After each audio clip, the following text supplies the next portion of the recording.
If you want to be successful negotiating deals directly with sellers to be able to get good wholesale deals or good fix and flips or good rentals for yourself, you have to be able to build trust. In this video, we're going to dive deep into building trust, building rapport, how you do it, how you can start, and how it's going to help take you and your business and your investing to the next level.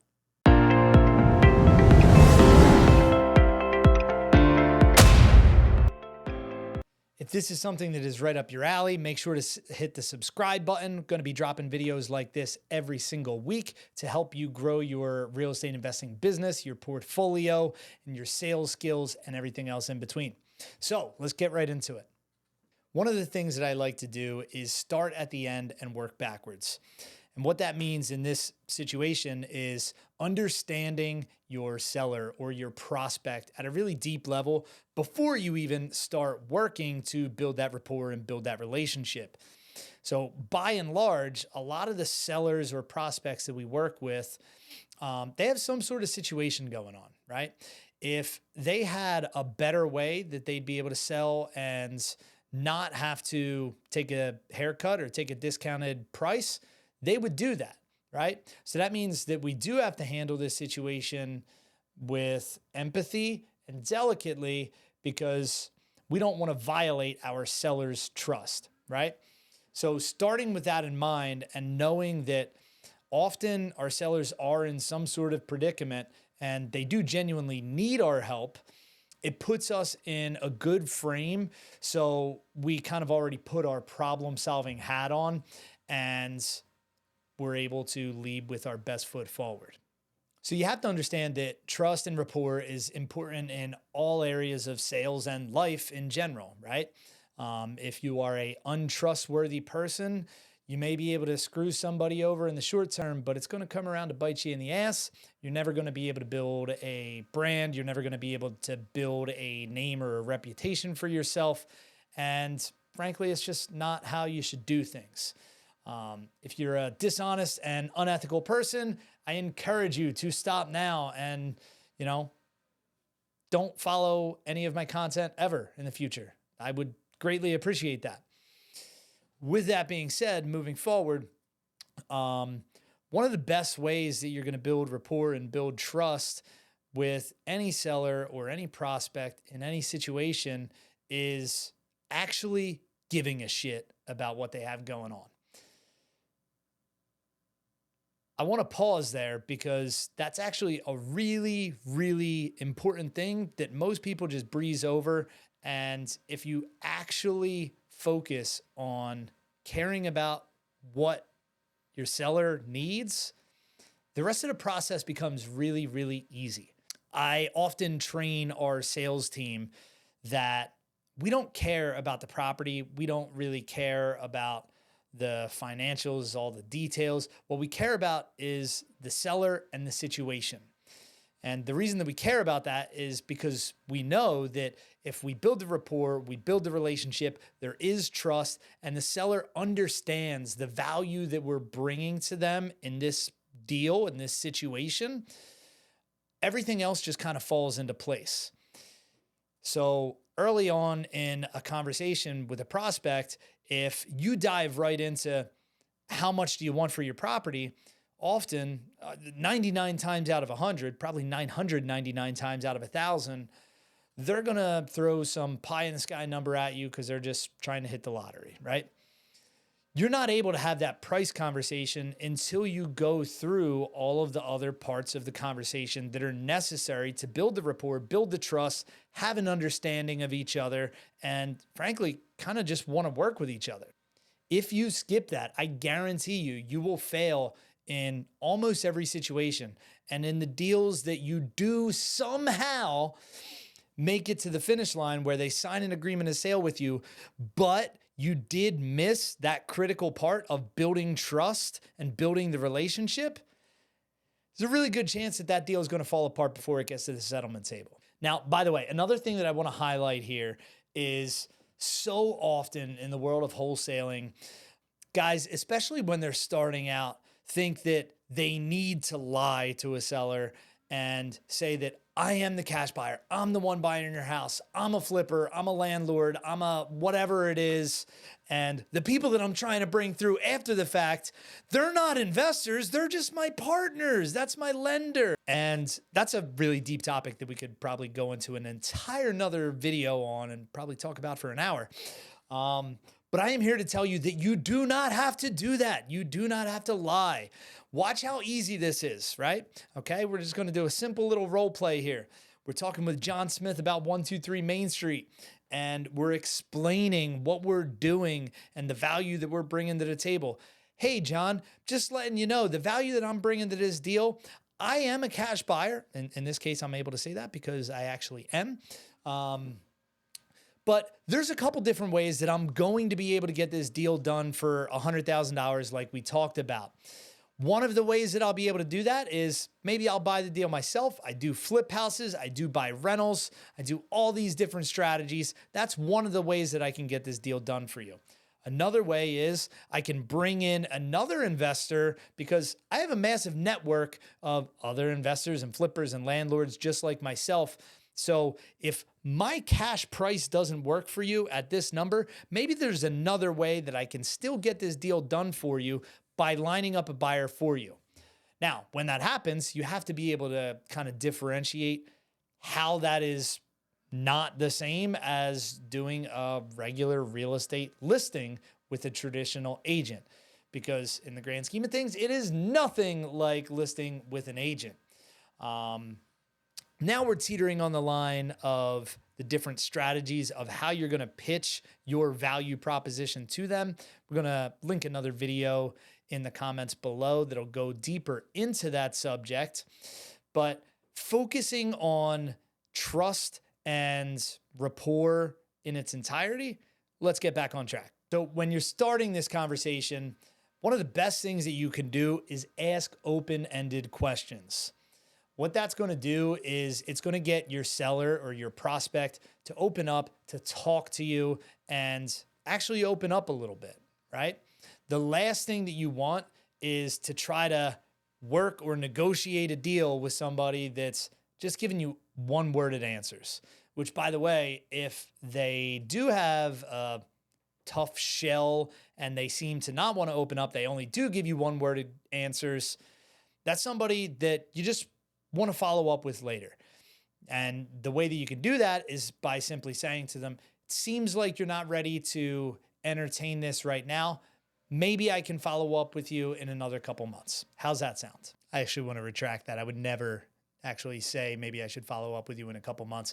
A more elegant way of phrasing or wording that would be, it seems like now's not the right time for you. Maybe I can check back in with you in a couple of months. Anyway, you want to be asking open-ended questions. You want to get your prospect to open up, right? You want it to feel like a conversation where you're actually getting to the root of what it is that they have going on. So one of the ways that I like to train our sales team on this is by, obviously, we're starting the conversation by letting them know that we have an interest in purchasing a property that they have. And so usually the conversation does start out talking about some aspect of the property that we're reaching out to them about, or they're reaching out to us about. What I like to do is quickly divert away from the property, though, and start talking more about what we call the situation. And in doing this, that's why I want to focus on this. When we get the seller to stop talking about the property and start talking about maybe how they acquired the property or what's going on with the tenants that they've had in there and had to evict, or whatever the situation may be, by default, they're already starting to open up, and that in itself helps them develop that rapport and relationship and trust with us. Now, as they're going, they're opening up, they're telling us a little bit more about the problem that they have going on. We want to reinforce that we understand what it is that they're dealing with and that we do have a solution that we can bring to them. Quick tip, since we're talking about honesty and trust and building rapport and building the relationship, it is totally okay If someone tells you something and you don't understand what they mean, you don't really understand the situation, or maybe you don't even have the solution to what it is that they're dealing with, that's okay to tell them that I'm not sure what it is that you're talking about. That's okay. That is actually going to help you build rapport and build the relationship even stronger by being an honest human being, right? In the types of transactions that we do, it's so much deeper than, somebody deciding to buy an ice cream cone or deciding which color, car they want to buy or something. This is so much deeper and it's an emotional transaction. So that's why the rapport, the trust, and the relationship is so damn important. And we really want to focus on. So as we're continuing on, we're having the conversation, we're asking open-ended questions to get our seller talking so we understand more about whatever it is that they're dealing with. We're trying to actively solve some of their issues while we're talking with them and reiterating that the sale of this property might be the best solution for them. However, got to interject there again that often selling the property to us at whatever 50 cents on the dollar is not their best solution. And that is good to tell them as well, right? We're only looking for a small niche of people that we can solve their issue with buying their property for cash at a discounted rate.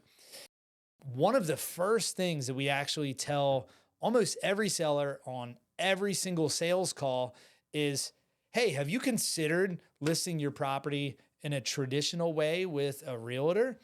A lot of people think that that's going to push your prospect away. And in some cases it is, and that is totally fine, right? They're not the person that we wanted to work with anyway, that we were going to be able to buy at a discounted price. And maybe if you do have that conversation with them and don't ask that question up front, you get 30, 40, 50 minutes into this conversation, or you schedule an appointment with them to go out and meet the property and spend hours of your time just to find out that this house is in really good condition. And yeah, they are able to sell it to an end buyer that's retail and going to get a mortgage and all this stuff. That's not your niche. That's not your demographic. You're looking for properties that need a little bit of work, and the seller is okay selling at a discount as a result of that. So if you ask early on, hey, have you considered listing your property with an agent? And they say, no, I don't want to list with an agent because X. Now that's a point that you can build off of and work from there, right? If they say, no, I don't want to sell with an agent because the agents that I spoke with told me that I need to repair A, B, C, and D, and I don't have the money to do that. Now you just uncovered more of a pain point and more of a reason that they would want to work with you. And when somebody says that, you kind of reinforce that at that point.